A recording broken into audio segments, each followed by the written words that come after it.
Ms. Puan Zaila bin Muhammad Tun. She's the Executive Director and also Chief Financial Officer. And Encik Khairul here. Encik Khairul Azizan is the General Manager of Finance. And on my far right is Zarina Halim, General Manager of Corporate Affairs.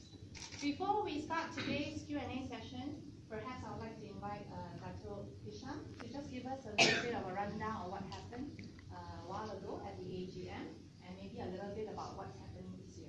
Dr. Hisham? Okay, thank you very much. Thank you for being here, members of the media. I appreciate it very much. Now, well, we've just concluded the 5th AGM, and basically we've got whatever resolutions passed, but perhaps more importantly is actually the laying out of the financial results for last year, ending December 2016. But in short, actually, we've had a quite good year. Thank you. Yes. Although last year was pretty challenging, not just for us, but for many malls, in particular those in the Klang Valley. But I think we've done fairly well, and the unit holders seem quite pleased with the returns. But moving forward, I think the situation will be the same, if not even more challenging, for some of our malls. Our malls, as you may know, we have one in the Klang Valley. That is where the intense competition is. But the others, the smaller cities and towns, also have their fair share of challenges, although not to the degree that the mall in Klang Valley faces. However, we have lined up quite a few measures, hard and soft, in order to do creditably this year and satisfy our unit holders. We have briefed in the AGM just now, in particular our AEI, or Asset Enhancement Initiatives for our mall in Kulim, namely Landmark Central, where we shall spend about 30 million ringgit to upgrade the mall.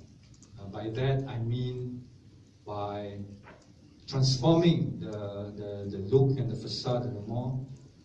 More importantly, perhaps adding new or additional NLA, or net lettable area, about 20,000 square feet, and doing a lot of tenant remixing.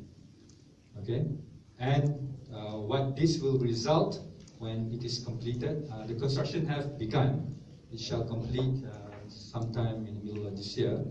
Okay, when that happens, basically we should have a very new, sparkling, exciting mall in Kulim.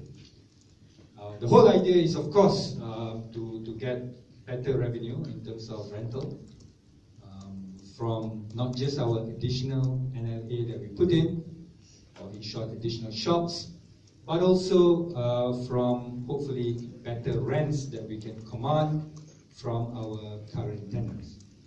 In addition to that, of course, when you have a better, newer, refurbished mall, you get more visitors who hopefully dwell a lot longer in the mall and spend a lot more.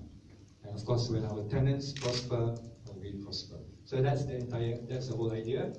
And like I said, we're very pleased. We look forward to its completion. That's for our mall in Kulim. We also have plans for Subang Parade. Subang Parade, as you know, if you're a KL guy, basically it is a long-established mall. You may not go there anymore for whatever reason. Maybe you live very far away, but you know Subang Parade when anyone mentions Subang Parade.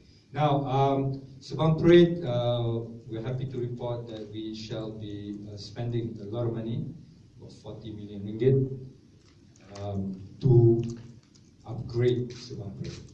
And by that I mean to transform the mall, totally new facade, additional shops, new exciting upmarket F&B outlets, as well as fashion brands and other kind of outlets that you see in an exciting mall.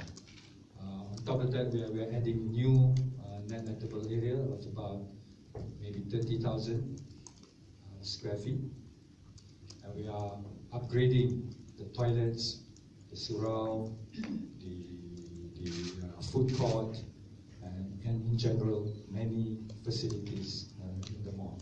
So these works will begin this year, and they're expected to take about a year or so. And upon completion, Subang Parade should be much more competitive.